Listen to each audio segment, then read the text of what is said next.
Hi folks, Pete here from Ashton's Cars, and today I'm going to talk you through our Mini Cooper SD.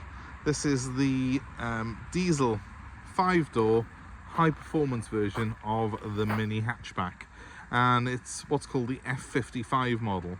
So F56 is the 3-door, F55 is the code name for 5-door model. These are cars which came out late 2014, early 2015, and they replaced the old R56 Minis, and these are a much better car in my opinion.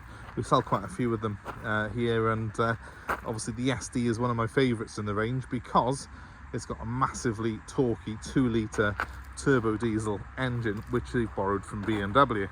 So you've got all those sort of cool Mini vibes along with the performance and the reliability of that 2-litre diesel engine. It's a much better 2-litre diesel than the one fitted to the earlier cars. It doesn't suffer with the same issues, and I find these to be a very reliable and robust car. This one's done quite a high mileage, and that's the reason I wanted to show you today. It's actually the car that I'm using currently as my own daily driver, so you will excuse it's not minted up and in the kind of condition that normally our cars are presented to you in.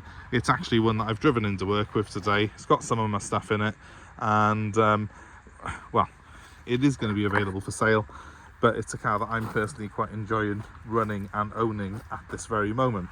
I do like a high performance car, I do like a hot hatch, and this car combines all the attributes of a hot hatch with the extra practicality of 5 doors and the frugality of that diesel engine. It'll do 60 miles per gallon quite comfortably, this car will. It can do a bit more than that on a long run, and it's got all the extras on it like cruise control, Bluetooth media and navigation, which I demand from a modern car that I need for my business. So it's satisfying my sort of petrol head nature, even if it is a diesel, and it's also serving me very well as a practical car. So 5-door, I guess you could say it may look a little bit more awkward than the 3-door from the side profile, but apart from that, from any other angle, I think it is a really good looking car, this. It is a much bigger car obviously than a traditional Mini. The Mini hatchbacks have got bigger anyway as time's gone by, and the 5-door is a little bit longer. It's got an extra few inches put in over its 3-door sibling. The F55s and F56s are naturally wider and longer anyway than the car, the predecessor, and obviously the R56 was wider than the R50 Mini, so it's just gradually got bigger and bigger as time's gone by. But the Mini sort of flavour's still there. It's still got that go-kart handling, and it's still got those cheeky good looks, and it is, by modern standards, still a relatively compact car. Now, I don't want to get too bogged down in the detail, but in my opinion, these are the best generation of Mini. We've got our 3-door one just over there, and this 5-door one here. As the cars now are sort of being facelifted once again, they've brought out a new model, which is very similar looking, apart from it's got different tail lights, but it has got a very different interior, and it doesn't have the same quality feel about it as this generation. So for my money, this is kind of the best they ever did. And I mean, we'll have a look inside. You'll have to excuse the fact that this car is my daily driver and it has got my actual stuff in it, so it's a bit of a mess really, but let me show you it quickly. So let's start off in the boot. It's absolutely rammed full of stuff at the moment. There's 296 litres of space in there though. Now that's not huge, I'm not going to lie, but it's bigger than the previous generations of Mini, so it's a little bit more practical, but obviously it's nowhere near as big as, say, a Golf or an Audi A3. But you know, you're not expecting it to be big either. It's a Mini at the end of the day. In the back though, there is actually enough space for 2 adults to sit comfortably, and it is a 5-seater, this car is, so it has got a central belt as well. It is tight for 3 adults to sit in the back, but you would comfortably get 3 kids in it. And it has got a rather large bottle holder in the middle, so whoever sits in the middle has got to have their legs skewed either side of that. But ISOFIX points on both rear seats, and plenty of sort of comfort in there. The seats are well shaped, it's got good headroom, so it is fairly practical as these things go. Again, not as big as a Golf, more akin to a Fiesta in the back, but you know, it's a Mini at the end of the day. But the front of it is just supremely comfortable. So mine has got quite a high spec. I have got the CHILLI pack on it and the Media XL pack, so it is a little bit more specky than a normal Mini of this year. But I've got these lovely bucket seats. Now there is a bit of wear on it. It's done 127,000 miles, this one has, but it's still very comfortable, and there's only really just a little bit of fraying on there. But look at the interior quality of it and the way it's laid out. Now, you will not find, the new Minis have got a massive touchscreen in the middle and then not a lot else going on. This car, the aesthetic mix of the materials and the shapes that this car's got really is a pleasure to be in. Electric windows front and rear on these. They have really got a really good spec. I'll jump in behind the wheel of it now because it's keyless to start. This car is, so we've got the keys in my pocket. And I'll show you how that's done. The pink octopus, by the way, does not come free with the car. It's actually belongs to my partner, that does, and she's been driving this car quite a lot of the time. So you'll see when I start it up, we've got pink LED lights, and it is quite sort of cool in here and quite funky. So to start it, we dip the clutch and we pull this little toggle switch here, which is quite cool. Push that down, that fires up, and you can choose what colour you want for that. It's quite cool. You can flick through various different colours. You can have blues, purples, greens, anything you want. Any colour of the rainbow almost, and probably a few that aren't in there. But she's been rocking the pink for a little bit, so we'll leave it on pink. And that colour is echoed through the door handles, and yeah, it basically gives the car a cool vibe. It's a bit of pink LED lighting down there as well. It's pretty cool and groovy. So we have got the Media XL pack in here, and I'll show you what that, in fact I'll just wipe my lens quickly because I can see it's a bit blurry, and I'll show you how all that works. I'm back, but with a clean lens. By the way, the mileage on it, I said 127, it's actually 124,777 for what it's worth. You do have the speedo is no longer in the centre. That's how it used to be on all the old generation Minis, but now it's moved, and that's the speedo there, and the little rev counter is on the outside of it. It's quite cool. Obviously I've got a wireless charger which I've fitted myself to the car. I've got cruise control on this car. Again, it's a higher spec than standard. It's an SD with a few extra bells and whistles, this particular car is. And then I've got my stereo controls on the right hand side. The cruise on it's really, really good on this as well. And it has got a speed limiter function on it as well, so it does keep you out of trouble. But let's have a look at the screen. Essentially everything's done through an iDrive down here, so I can put whatever I want up on there by pressing the relevant button. If I press nav, it comes up with this beautiful split screen navigation, which I can zoom in and out of like so. I've also got a full media system for my phone, and I can also have a Bluetooth DAB radio on it. What is nice with the split screen, of course, is I can have the radio controls up on the left, and I can also still have a smaller version of the map up on the right if I wish. Or I can have the map on the left and just an arrow direction on the right. It's really very versatile, this display is. Heater controls on this model are done via these turny knobs and switches, and that's something that I particularly am fond of. I'm not a fan of having everything on the touchscreen, so this is why I prefer this model of Mini over the new one.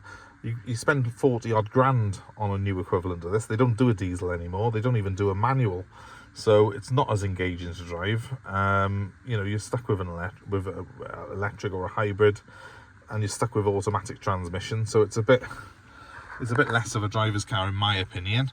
I like to select my own ratios in my Mini, and 6-speed manual on this with a nice sort of sporty throw to it is really cool. And I've also got selectable driver modes down here with sport mode and even an economy mode if I so wish.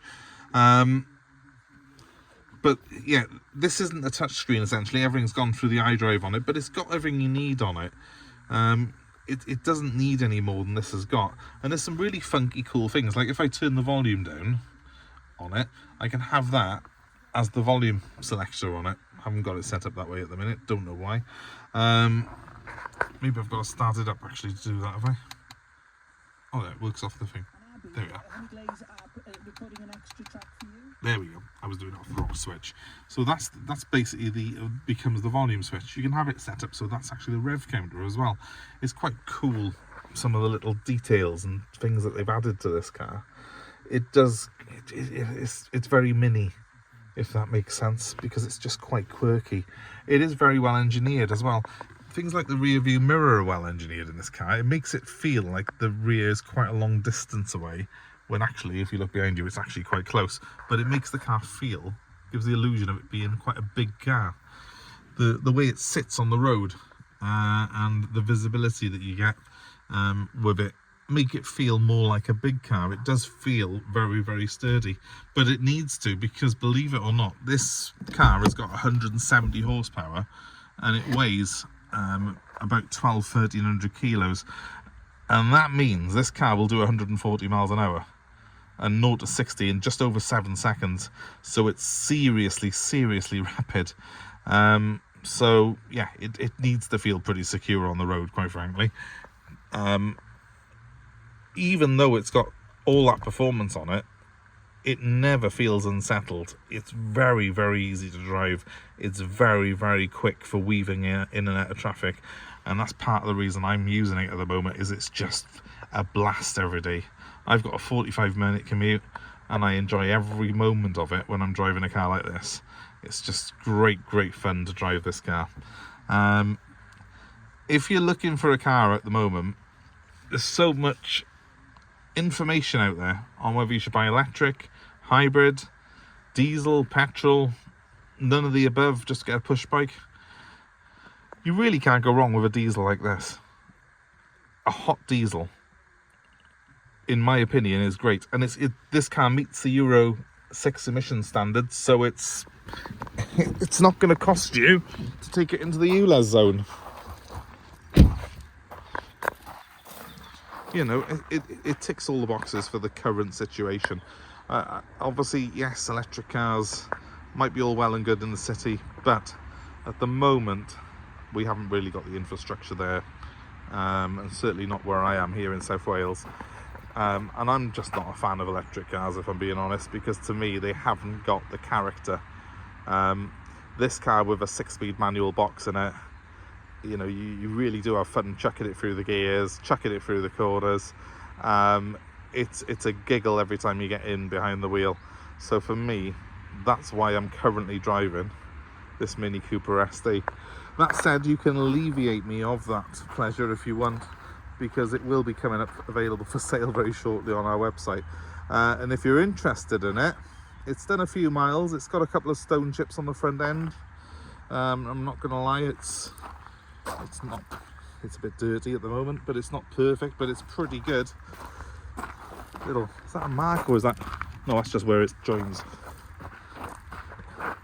If you're interested in it, it is going to be available on our website very soon, and you can own my very fun to drive Mini by ringing me on 07932 873 646.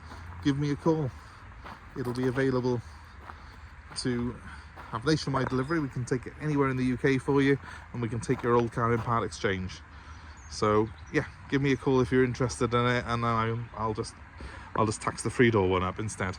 So but yeah, these are brilliant cars. If you don't really need a huge boot, and you don't really need to have the biggest amount of legroom in the back, there's nothing more fun out there. It's proper good laugh. I would say as entertaining to drive as something like a Golf R, or certainly a Golf GTI. Yeah, Golf GTD. You know, I know they're bigger, more serious performance cars out there, but this is a real fun car to drive. And in an era where we've got speed cameras all over the place anyway, you can't really go berserk. A car with this sort of performance, which has got this amount of torque and quite a light body, is perhaps the way to go if you're a bit of a petrol head and you just want a sort of practical daily that you can take for a blast down B roads on the weekend. Whether you go for 3 or 5 door, these Minis are an absolute hoot to drive.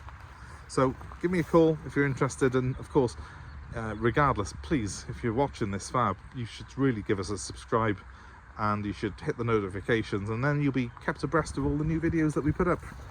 We try and get as many up as we can. We try and put a video up every couple of days, and you can be kept in touch with what we've got coming in stock here, and which we've got quite a lot at the moment coming in. And of course, you get to have all that fantastic content on cars, car buying, and every other aspect of this mad trade that I do. So thanks for watching, guys. See you soon, and hope it's been of interest. I'm going to go and have a blast in my Mini. Ta-da for now.